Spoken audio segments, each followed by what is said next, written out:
Hello students, I welcome all of you in my today's topic.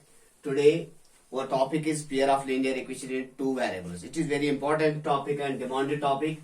It is topic of 10th class, chapter number 3, pair of linear equation in two variables. यही chapter हम आज पढ़ने जा रहे हैं. सबसे पहले हम डिफिनेशन पर नजर डालते हैं. Pair of linear equation in two variables का मतलब क्या है. तो 9th क्लास में आप लोगों ने linear equation two variables chapter number 3 पढ़ लिया है. उसमें देख लिया है कि लीनियर इक्वेशन टू वेरिएबल्स क्या होते हैं. तो फिर एक बार फिर मैं ये linear equation in two variables repeat करता हूं थोड़ा थोड़ा.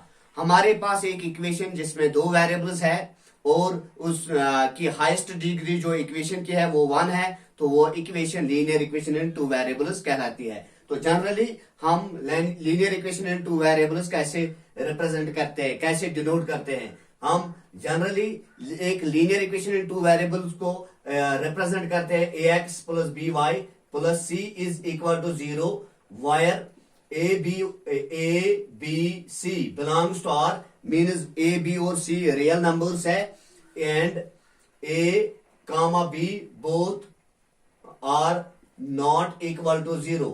Both are not equal to 0 यानी ए और बी दोनों 0 के बराबर नहीं होने चाहिए. ये आपने 9th क्लास में पढ़ लिया है कि पेयर ऑफ ये linear equation in two variables क्या होता है. यानी एक लीनियर इक्वेशन जिसमें दो वेरिएबल्स होंगे.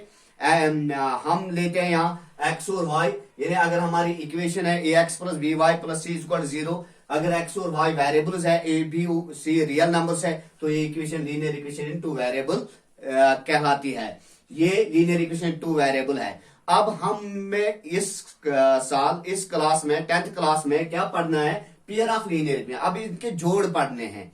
यानी अगर हम जोड़ लेंगे pair of linear equation two variables के जोड़ हम लेंगे तो उनको हम pair of linear equation two variable कहलाते हैं. तो पेयर का मतलब ही है जोड़, यानी टू इक्वेशंस बहुत जरूर होने चाहिए. तो पेयर के लिए आपको सबसे पहले क्या करना है, आपको दो इक्वेशन लेनी है. दो इक्वेशंस लेनी है. फर्स्ट दोनों, अगर हम कहेंगे pair of linear equation two variables, तो जो ये इक्वेशंस होनी चाहिए, ये इक्वेशंस जो है ये लीनियर इक्वेशन इन टू है. Equations must be linear equations in two variables. Linear equations must be linear equation in two variables. यानी ये लीनियर इक्वेशन दो वेरिएबल में होनी चाहिए, दोनों में वेरिएबल होने चाहिए. और तीसरी जो सबसे अहम बात है इसके लिए, पेयर के लिए आपने क्या याद रखना है, जो वेरिएबल्स होंगे वो वेरिएबल सेम होने चाहिए. वेरिएबल्स मस्ट बी सेम, यानी वेरिएबल दोनों इक्वेशन में सेम होना चाहिए. अगर हमने पहले इक्वेशन में x और y वेरिएबल लिए है, दूसरी इक्वेशन में x और y ही वेरिएबल होना चाहिए. u और v या s और t हम नहीं दूसरी इक्वेशन में ले सकते हैं एज वेरिएबल्स. तो हम एग्जांपल यहां पर देते हैं. अगर मैं एक इक्वेशन ले लूं 2x plus 3y plus 5 is equal to 0. दूसरी इक्वेशन मेरी है minus x minus 5y plus 7 is equal to 0. मैंने यहां दो इक्वेशंस ले ली है एक साथ. यानी एक इक्वेशन है 2x plus 3y plus 5 is equal to 0. Clearly इस इक्वेशन में दो वेरिएबल्स है x और y. इसकी हाईएस्ट डिग्री जो है वो है 1. तो ये linear equation in two variables है. सिमिलरली जो सेकंड वाली इक्वेशन मैंने ली है वो भी linear equation in two variable है. तो मैंने दो इक्वेशंस ले ली, मैंने पेयर ले लिया है इक्वेशनों का. दोनों इक्वेशनों में वेरिएबल सेम है, तो ये पेयर क्या कहलाता है, यही पेयर कहलाता है pair of linear equation in two variable. Simple है. तो अगर आप कोई भी पेयर लेंगे इक्वेशनों का, उन इक्वेशन में दो वेरिएबल्स है, तो वो पेयर क्या कहलाएगा, linear equation in two variables. लेकिन ये बात डियर स्टूडेंट्स याद रखना है कि दोनों इक्वेशन में वेरिएबल सेम होने चाहिए. यानी अगर मैंने पहली इक्वेशन में x और y वेरिएबल लिया है तो दूसरी इक्वेशन में भी वेरिएबल क्या होना चाहिए, x और y. इसी तरह से अगर हम वेरिएबल लेंगे u और v, तो दोनों इक्वेशन में वेरिएबल u और v होने चाहिए. तो अब हम जनरली कैसे रिप्रेजेंट करते हैं, पेयर ऑफ लीनियर इक्वेशन को. तो हम यहाँ जनरल रिप्रेजेंटेशन देंगे। तो हम यहाँ एक जनरल रिप्रेजेंटेशन लेते हैं, यानी जनरली वी represent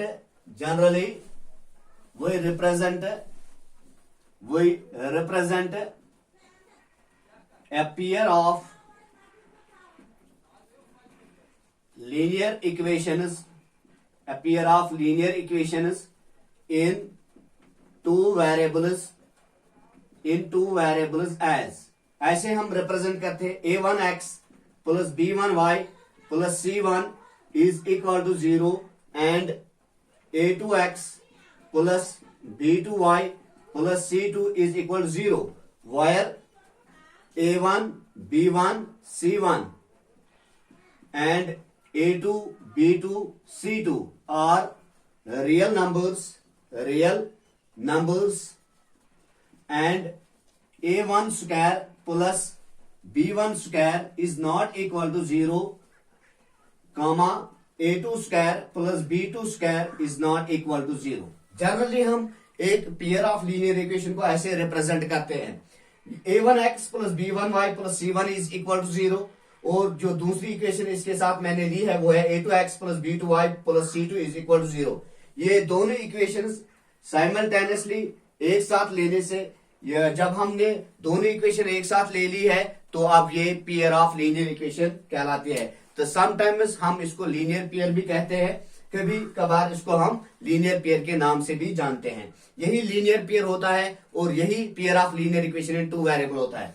अब हमने देखना है कि ये a1 b1 और c1 क्या होता है। सिंपली ये जो हम a के नीचे 1 लिखते हैं, सबस्क्रिप्ट में जो हम 1 लिखते हैं तो ये 1 रिप्रेजेंट करता है इक्वेशन, यानी पहली इक्वेशन, फर्स्ट इक्वेशन। तो इट मीन्स ये a1 का मतलब है ये जो हमने पहली इक्वेशन ली है, पहली इक्वेशन फर्स्ट इक्वेशन जो हमने ली है तो यही है कोएफिशिएंट ऑफ x, यानी जो पहली टर्म हमने ली है पहली इक्वेशन में उसका कोएफिशिएंट जो है वो कहलाता है a1, और b1 जो है ये जो हमारी दूसरी टर्म होती है, सेकंड वेरिएबल की टर्म जो होती है उसमें जो कोएफिशिएंट होता है वो b1 कहलाता है, और c1 जो है ये constant of the first equation है। इसी तरह से a2 जो है it is coefficient of first term of the equation of the second equation. Similarly, b2 is the coefficient of second term of the second equation and c2 is the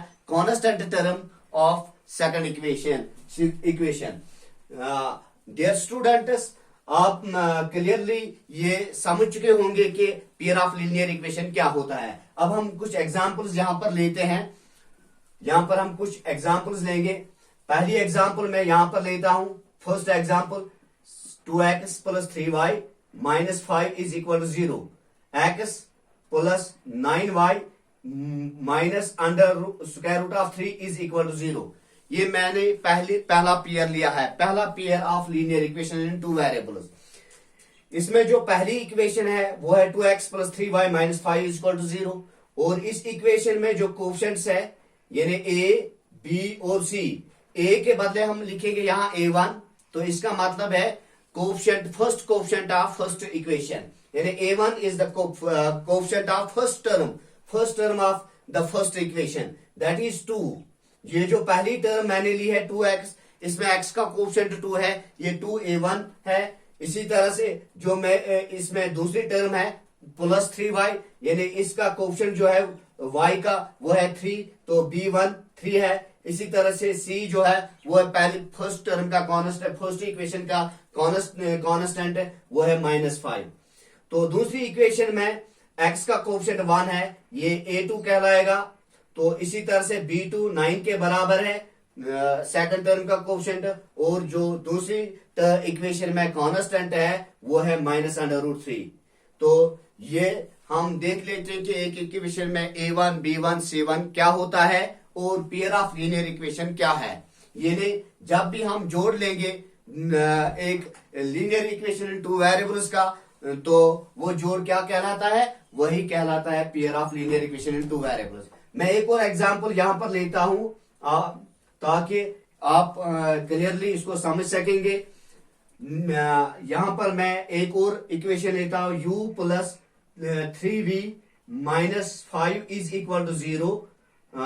दूसरी equation 8u plus 5v minus plus 9 is equal to 0। तो change इसमें क्या है, सिर्फ change है variables की। मैंने जो डिफिनेशन ली थी या मैंने पहले एग्जांपल जो ली थी उसमें मैंने वेरिएबल्स यूज किए थे x और y। इस इक्वेशन में मैंने जो वेरिएबल्स यूज किए हैं वो है u और v मैंने वेरिएबल्स यूज किए। दोनों इक्वेशन में वेरिएबल्स सेम है, दोनों इक्वेशंस लीनियर इक्वेशंस है, दो वेरिएबल्स की इक्वेशंस है। तो ये जो पेयर है ये पेयर कहलाएगा linear equation in two variables. तो इस इक्वेशन में a1 जो है वो है u का कोएफिशिएंट वो 1 है, और b1 जो है वो है v का कोएफिशिएंट दैट इज 3, और जो c1 है वो है कांस्टेंट टर्म पहली इक्वेशन की वो है -5। इसी तरह से दूसरी इक्वेशन में a2 है 8 हमारा, और b2 कोएफिशिएंट ऑफ v है वो है 5, और c2 जो है वो कांस्टेंट टर्म है वो है 9। तो इस तरह से हमें पता चला कि इस पेयर में a1 b1 c1 a2 b2 c2 के वैल्यूज क्या है। तो इसी तरीके से आप और भी एग्जांपल्स ले सकते हैं। अब मैं एक और एग्जांपल लेता हूं यहाँ पर, जो नॉन पेयर है, यानी जो पेयर ऑफ लीनियर इक्वेशन नहीं कहलाएगा। पेयर तो वो बनता है लेकिन हम पेयर उसको इस हिसाब से नहीं लेते हैं। देखो, अगर हमारे पास 2x plus 8y plus 13 is equal to 0 एक इक्वेशन है, और दूसरी इक्वेशन है 2s plus 3t minus 5 is equal to 0। मैंने दो इक्वेशन ले ली है, दोनों लीनियर इक्वेशन है, दोनों में दो वेरिएबल्स है, लेकिन फर्क क्या है, फर्क सिर्फ इतना है वेरिएबल सेम नहीं है। इन दोनों इक्वेशन में वेरिएबल्स जो है variables are not same, variables are not same, जो वेरिएबल्स है वो सेम नहीं है। तो दोस्तों ये जो पेयर है इस पेयर को हम pair of linear equation in two variables नहीं कह सकते हैं। ये according to the definition pair of linear equation नहीं है। तो पेयर ऑफ लीनियर इक्वेशन होने के लिए जरूरी है एक तो इक्वेशन के वेरिएबल्स सेम होने चाहिए, first variables must be same. दूसरी बात यह है दोनों इक्वेशन लीनियर होने चाहिए, ये जरूरी है। और तीसरी बात यह है contains two variables, contains only two variables, या आप एग्जैक्टली टू वेरिएबल्स भी कह सकते हो, ओनली टू वेरिएबल्स। तो ये था हमारा आज का topic pair of linear equation in two variables. अगले लेक्चर में हम डिस्कस करने जा रहे हैं what are the solutions of a pair of linear equation in two variables. तब तक के लिए शुक्रिया।